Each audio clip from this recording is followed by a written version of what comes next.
आज हम academic session 2021-22 का जो एग्ज़ाम पैटर्न कैसा रहेगा इस संदर्भ में चर्चा करते हैं अपन। देखिए, सीबीएसई बोर्ड ने एकेडमिक सेशन 2021-22 को उसको दो भागों में बांटा है। एक तो टर्म फर्स्ट और एक टर्म सेकंड।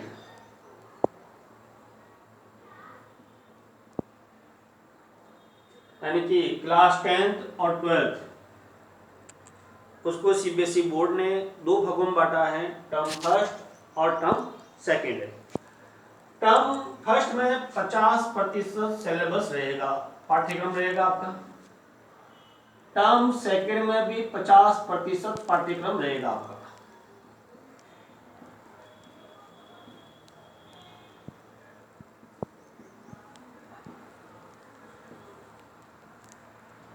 देखिए, टर्म फर्स्ट आपके जो है वो ऑब्जेक्टिव रहेगा पूरा, यानी कि सारे प्रश्न जो है वो बहुविकल्पी पूछे जाएंगे। और टर्म टू जो है आपके शॉर्ट अतिलघुत्रात्मक प्रश्न, लघुत्रात्मक प्रश्न, निबंधात्मक प्रश्न, इस प्रकार के प्रश्न पूछे जाएंगे। टर्म फर्स्ट जो है उसकी जो है समय अवधि रहेगी 90 मिनट रहेगी। टर्म टू की जो समय अवधि रहेगी 2 घंटे की रहेगी। यानी कि आपका जो टर्म जो फर्स्ट है वो 90 मिनट का रहेगा, टर्म टू जो है वो आपके जो है 2 घंटे का रहेगा। और टर्म फर्स्ट में पेपर जो है वो स्कूल में नहीं बनेगा, अर्थात इसको सीबीएसई भेजेगी। टर्म टू में भी पेपर जो है वो सीबीएसई ही भेजेगी, यानी कि स्कूल से पेपर आपका नहीं बनेगा। टर्म फर्स्ट में भी सीएस की नियुक्ति होगी, सेंटर सुपरिटेंडेंट की नियुक्ति होगी, जिसकी देखरेख में सारा एग्जाम होगा। इसमें भी सेंटर सुपरिटेंडेंट की नियुक्ति होगी। टर्म फर्स्ट में बाहर से ऑब्जर्वर आएगा, टर्म टू में भी बाहर से भी ऑब्जर्वर आएगा। यानी कि सेंटर सुपरिटेंडेंट और ऑब्जर्वर ये दोनों जो है वो बाहर से आएंगे और इनकी देखरेख में टर्म फर्स्ट और टर्म टू के एग्जाम होंगे। और ये जो पेपर जो होगा आपके जो फर्स्ट टर्म का जो पेपर होगा वो ओएमआर शीट पर होगा। इसमें आपको उत्तर पुस्तिका मिलेगी। टर्म टू में आपको उत्तर पुस्तिका मिलेगी और इसमें जो है इसकी जो चेकिंग जो है वो स्कूल स्तर पर ही होगी और इसकी भी चेकिंग जो है वो स्कूल स्तर पर ही होगी। और उसी दिन बोर्ड को मार्क्स जो है वो अपलोड करने होंगे। ये बोर्ड ने जो है टर्म फर्स्ट का पूरा जो है योजना जो है वो हमारे सामने रखी है। और टर्म फर्स्ट जो एग्जाम है वो नवंबर दिसंबर में होंगे, यानी नवंबर दिसंबर में होंगे। 4 से 8 वीक में आपको ये एग्जाम पूरे करवाने हैं। और टर्म टू जो एग्जाम होगा आपके जो होगा मार्च अप्रैल में होगा, ये मार्च अप्रैल में होगा टर्म टू। ये है बोर्ड की जो पूरी जो प्लानिंग है, इस तरह से हमारे सामने रखी गई है कि टर्म फर्स्ट टर्म टू किस प्रकार होगा। यानी कि पाठ्यक्रम को 2 भागों में बांट दिया जाएगा। और अगर बोर्ड ये भी कह रहा है अगर मान लो ये एग्जाम नहीं हो, फर्स्ट टर्म एग्जाम हो पाता है और ये सेकंड टर्म एग्जाम नहीं हो पाता है, तो ये भी मार्च अप्रैल में 90 मिनट का होगा पेपर और ये भी ऑब्जेक्टिव बेस्ड हो सकता है। लेकिन इसके लिए बोर्ड ने 4 कंडीशन रखी हैं। उस कंडीशन पर अपन चर्चा करते हैं। सबसे पहले हम बात करते हैं कि बोर्ड की 4 कंडीशन कौन कौन सी हैं।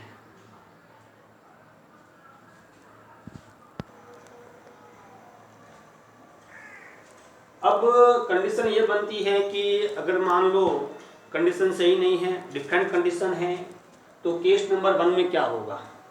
केस नंबर 1 में बोर्ड ये कहता है कि अगर टर्म फर्स्ट का भी एग्जाम हो जाता है, टर्म फर्स्ट का भी एग्जाम हो जाता है और टर्म 2 का भी एग्जाम हो जाता है, तो ऐसी स्थिति में दोनों के 50% और 50% अंक मिला के 100 अंक काउंट होंगे, अगर कंडीशन अच्छी रहती है तो।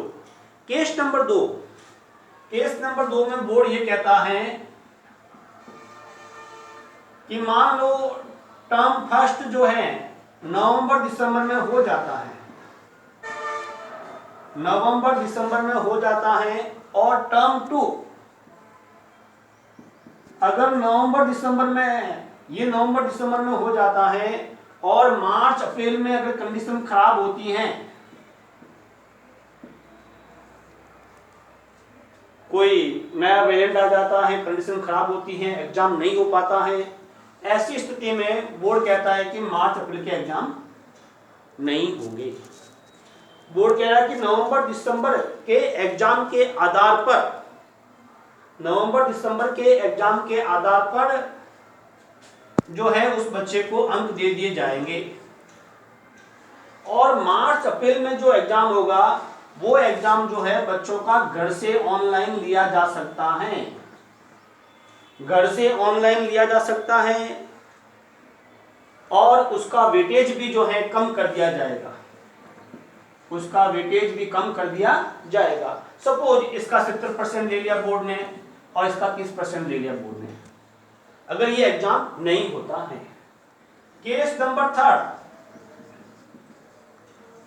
केस नंबर 3 में बोर्ड ये कहता है कि अगर मान लो टर्म फर्स्ट एग्जाम नहीं होता है और टर्म सेकंड एग्जाम हो जाता है, टर्म फर्स्ट नहीं होता है, तो ऐसी स्थिति में उस टर्म फर्स्ट जो एग्जाम है वो भी बच्चों का घर से ऑनलाइन लिया जाएगा, या फिर इंटरनल असेसमेंट के आधार पर उसको अंक दिए जाएंगे, और टर्म 2 हो जाता है तो उसके जो अंक हैं, उसका जो वेटेज है वो बढ़ा दिया जाएगा, और इसका वेटेज जो है वो कम कर दिया जाएगा, इसका 30 कर दिया, इसका 70 कर दिया, अगर ये कंडीशन बनती है तो। अब बोर्ड ये भी कह रहा है कि अगर दोनों एग्जाम नहीं होते हैं तो ऐसी स्थिति में क्या होगा। केस नंबर 4, बोर्ड ये कहता है कि मान लो फर्स्ट टर्म भी नहीं हुआ है, सेकंड टर्म भी नहीं हुआ है, ऐसी कंडीशन में हम लोग क्या कर सकते हैं। तो ऐसी कंडीशन में इंटरनल असेसमेंट, प्रोजेक्ट, प्रैक्टिकल, यानी कि इंटरनल असेसमेंट, प्रोजेक्ट, प्रैक्टिकल को आधार बनाते हुए जो है वो अंक दिए जाएंगे, और 10th 12th क्लास में जो थ्योरी का एग्जाम है वो दोनों एग्जाम अगर है ना, अगर बच्चा अगर घर से देता है, कंडीशन खराब है, फर्स्ट टर्म का एग्जाम स्कूल में नहीं हो रहा है, सेकंड टर्म का भी एग्जाम स्कूल में नहीं हो रहा है, दोनों घर से हो रहे हैं, तो ऐसी स्थिति में इंटरनल असेसमेंट, प्रोजेक्ट और प्रैक्टिकल को माध्यम बनाते हुए अंत में मॉडरेशन किया जाएगा, अंत में मॉडरेशन किया जाएगा। इस तरह से जो चारों स्थिति जो है आपके सामने है। अब बोर्ड ये भी कहता है कि ऑनलाइन टीचिंग के दौरान, देखिए बोर्ड ये भी कहता है कि ऑनलाइन टीचिंग के दौरान बच्चों के लिए यूनिट टेस्ट भी होने चाहिए। यूनिट टेस्ट जो है वो first, second, third 3 unit test होने चाहिए, और इन यूनिट टेस्ट का जो माध्यम बोर्ड चाहता है, बोर्ड ये चाहता है कि उसका माध्यम प्रायोगिक परीक्षा हो, इसका माध्यम प्रोजेक्ट फाइल हो, इसका माध्यम कोई एक्टिविटी हो। बोर्ड ये कहता है कि 3 यूनिट टेस्ट हो, इसका माध्यम फाइल हो, प्रोजेक्ट फाइल हो, प्रायोगिक परीक्षा हो, कोई भी एक्टिविटी हो, इसके माध्यम से 3 यूनिट टेस्ट करवाए जा सकते हैं। यानी कि इन यूनिट टेस्ट को जो है उनके अंकों का आधार जो है ये बनना चाहिए। इस तरह से ये जो पूरी प्रक्रिया है ये बोर्ड ने हमारे सामने रखी है। अब इसमें काफ़ी कुछ बदलाव होगा, काफ़ी कुछ स्थिति हमारे सामने आएगी, क्योंकि बोर्ड जुलाई के अंत में एक सर्कुलर जारी करेगा और फर्स्ट टर्म और सेकंड टर्म का जो सिलेबस है वो 2 भागों में डिवाइड होगा, और जो फर्स्ट टर्म में आ रहा है वो सेकंड टर्म में नहीं आएगा, और जो सेकंड टर्म में आ रहा है वो फर्स्ट टर्म में नहीं आएगा। इस तरह की जो स्थिति है, इस तरह का जो सिलेबस है वो हमारे सामने रखा जाएगा। अब इसका हम निष्कर्ष निकालते हैं।